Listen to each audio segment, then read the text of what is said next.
Una y otra vez, las industrias de agricultura animal se encuentran involucradas en acciones turbias y secretas, ya sea por crear nuevas enfermedades o causar pandemias, por coludir para sobornar a autoridades del gobierno o por mentir al público. Estas industrias lo han hecho todo. Así que este es un resumen de las acciones más turbias e impactantes cometidas por las industrias de agricultura animal hasta la fecha. Y créanme, esto es solo la punta del iceberg. En 2014, la empresa estadounidense llamada Hampton Creek, ahora llamada Just, recibía gran interés por los sustitutos de huevo y mayonesa basados en plantas. Esto preocupó a la Junta Estadounidense del Huevo, una organización de agricultura animal designada por el gobierno, quien, como se demostró en correos electrónicos adquiridos por medio de una solicitud a través de la Ley de Libertad de Información, vio a Hampton Creek como una gran amenaza, por lo que unieron fuerzas y lanzaron un ataque en contra de esta empresa, incluyendo intentar que Whole Foods, una cadena de supermercados, dejara de vender sus productos y aconsejando a Unilever, una corporación multinacional, sobre cómo proceder para presentar una demanda en contra de Hampton Creek por publicidad falsa. Además de esto, uno de los líderes del Departamento de Agricultura de los Estados Unidos se unió a los ataques en contra de Hampton Creek y sugirió que la Junta Estadounidense del Huevo contactara a la FDA, la agencia que regula fármacos y alimentos, para ver si ellos podían ayudar. Esto llevó a que la FDA dispusiera que la mayonesa de Hampton Creek no pudiera ser llamada mayonesa porque no contiene huevos. Y justo cuando piensas que la historia sobre agencias del gobierno y organizaciones designadas por el gobierno confabulando contra una pequeña empresa no podría ser más impactante, los correos revelan que la presidenta de la Junta Estadounidense del Huevo estuvo involucrada en una conversación donde el vicepresidente ejecutivo de una organización afiliada a la Junta Estadounidense del Huevo dijo, haciendo referencia al director ejecutivo de Hampton Creek, Josh Tetrick, ¿podríamos juntar nuestro dinero y deshacernos de él? Y encima de eso, había un correo del vicepresidente de la Junta Estadounidense del Huevo, quien ofreció contactar a sus viejos amigos de Brooklyn para que visiten al señor Tetrick. En consecuencia, se abrió una investigación con respecto a estos correos y la posibilidad de que la Junta Estadounidense del Huevo usara fondos ilegalmente en su campaña anti-Hampton Creek. Sin embargo, la investigación fue manejada por el Departamento de Agricultura estadounidense, el departamento gubernamental que asigna a los miembros de la Junta Estadounidense del Huevo, y que también se encontraba involucrado en dicha acusación. Tal vez era de esperar que no encontrarían ningún hecho ilícito y decidieron que los correos fueron escritos como una broma. Me pregunto si las cosas hubieran sido al revés y los miembros de Hampton Creek hubieran mandado correos diciendo que van a pagarle a alguien para deshacerse de los miembros de agencias designadas por el gobierno, ¿el Departamento de Agricultura lo habría visto de la misma manera? El 22 de diciembre de 1984, una vaca llamada 133, criada en el Reino Unido, presentó contusiones y pérdida de coordinación. 2 meses después, murió. Al mismo tiempo, otras vacas empezaron a mostrar síntomas similares, y en 1986, la encefalopatía espongiforme bovina, también conocida como la enfermedad de las vacas locas, fue oficialmente reconocida como una nueva enfermedad. La EEB es una enfermedad mortal que destruye lentamente el cerebro y la médula espinal del ganado, causando graves degeneraciones neurológicas y huecos en el cerebro, lo que puede llevar a que los animales tiemblen, caigan y muestren signos de ansiedad severa y angustia. La EEB se generó porque los granjeros alimentaban al ganado con harina de carne y huesos, que son las sobras de la carne de los animales que no se consideran aptas para consumo humano. El problema surgió porque en la harina de carne y huesos había restos triturados de otros rumiantes, incluyendo vacas. Los granjeros estaban forzando a animales naturalmente herbívoros a canibalizar, simplemente porque era una manera más barata de alimentarlos. Mientras el número de casos empezaba a subir, el gobierno de Reino Unido empezó a matar millones de vacas. 4.4 millones en total. La población británica empezó a preocuparse de infectarse al comer carne, así que en 1990 el ministro de Agricultura de ese entonces, John Goomer, intentó darle a su propia hija una hamburguesa de carne de vaca frente a la prensa británica. Ella se rehusó a comer la hamburguesa, así que él le dio una gran mordida, declarando que era absolutamente deliciosa. Desafortunadamente, 5 años después, el 21 de mayo de 1995, Stephen Churchill, de 19 años, se convirtió en el primer humano en morir de una nueva variante de la enfermedad de Creutzfeldt-Jakob o SJV, una enfermedad que el gobierno británico inicialmente dijo que no estaba ligada a la EEB, incluso enfatizando que la carne vacuna de Reino Unido era segura para el consumo humano. También hubo varios granjeros lecheros que murieron de SJV antes que Stephen Churchill, pero el gobierno de Reino Unido estaba obstinado a negar la relación, incluso negando cualquier intento de investigación sobre sus muertes, a pesar de que había una creciente intranquilidad incluso entre miembros del Parlamento. Sin embargo, en 1996, el gobierno británico se retractó y declaró que la SJV era provocada por consumir carne de vaca infectada con la EEV. Pero para este punto, el daño estaba hecho. Nadie supo cuánta carne infectada había sido consumida. La SJV, al igual que la EEV en las vacas, causa deterioro neurológico que consiste en alucinaciones, ceguera, confusión, pérdida del habla, falta de coordinación de esfínteres y movimiento, y en última instancia, la muerte. Una enfermedad que no habría existido de no ser por las prácticas de las granjas industriales. Hasta el 2015 hubo 229 casos reportados de SJV y 229 muertes. Siempre es mortal.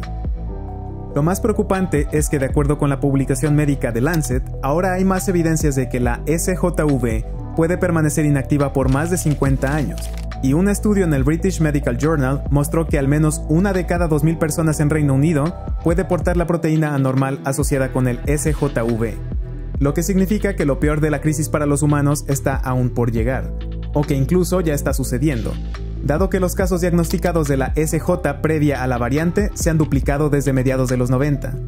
Sin embargo, en la mayoría de los casos no se hace autopsia, lo que significa que no hay manera de saber si es la variante causada por la EEV o no. Y ciertamente no hay ningún incentivo por parte del gobierno para conducir una investigación, lo que significa que podría estar ocurriendo una epidemia silenciosa ahora mismo. Las zonas muertas son áreas que, debido a la contaminación, excremento y desechos de las granjas industriales, se hacen hipóxicas, lo que significa que los niveles de oxígeno en el agua son demasiado bajos para sostener la mayor parte de las formas de vida. Una de las peores zonas muertas registradas está en el Golfo de México, en el cual se encuentra una zona hipóxica estacional que se forma cada año. Su tamaño varía entre 5.000 kilómetros cuadrados hasta 22.000 kilómetros cuadrados. Esta zona muerta, de acuerdo con el grupo líder de campañas ambientales Mighty Earth, es culpa de las granjas industriales y particularmente de empresas como Tyson Foods, que genera alrededor de 55 millones de toneladas de excremento cada año. De hecho, Tyson es el segundo mayor contaminador de Estados Unidos y ha sido sujeto a múltiples demandas por vertir ilegalmente excrementos y desechos de mataderos en vías fluviales, incluso contaminando el agua potable en Oklahoma. El problema se hizo tan prevalente que en 2005 el procurador del estado de Oklahoma en ese tiempo, el demócrata Drew Edmondson, demandó a las grandes productoras avícolas, incluyendo a Tyson, por los desechos y contaminación. El caso fue a juicio en 2009, duró 52 días y tuvo 60 testigos. Una vez que el juicio terminó, fue dejado en las manos del juez federal. Sin embargo, en esta época, Scott Pruitt se convirtió en el procurador del estado de Oklahoma y se hizo cargo del caso. Sospechosamente, el juez decidió no emitir un veredicto y Scott Pruitt no hizo apelación alguna. Se descubrió después, gracias al grupo Environmental Working Group, que Scott Pruitt había recibido más de $21,000 como apoyo para su campaña electoral por parte de ejecutivos y abogados de Tyson, al mismo tiempo que se llevaba a cabo la demanda, y más de $40,000 en total por parte de la industria avícola. De hecho, casi un 10% de las contribuciones de su campaña provinieron de fuentes agrícolas. Hasta la fecha, una década más tarde, el juez aún no ha emitido un veredicto para el caso. Asombrosamente, Scott Pruitt se convirtió después en el administrador de la Agencia de Protección Ambiental, la EPA, la agencia gubernamental encargada de supervisar temas relacionados con la protección ambiental, teniendo como uno de los principales propósitos hacer cumplir la ley para proporcionar agua limpia a la nación. Y como si no fuera suficiente, cuando Scott Pruitt fue el líder de la EPA, incluso pidió a un miembro de su equipo que organizara una junta con un ejecutivo de Chick-fil-A, porque su esposa quería abrir una franquicia. Supongo que la familia Pruitt decidió que había varias formas de hacer dinero con la industria avícola. A principios de 2020, un conductor de camiones para Iowa Select, la industria más grande de carne de cerdo en Iowa, Estados Unidos, se sentía cada vez más frustrado por el incumplimiento de leyes y en general la falta de consideración que él veía hacia los cerdos. El empleado, Lucas Walker, estaba tan frustrado que incluso llamó a agentes reguladores estatales a quienes no les importaban sus preocupaciones ni el incumplimiento de las leyes que se llevaba a cabo. Pero era de esperarse, ya que los propietarios de Iowa Select habían donado cientos de miles de dólares para campañas electorales republicanas y tenían muy buenas conexiones.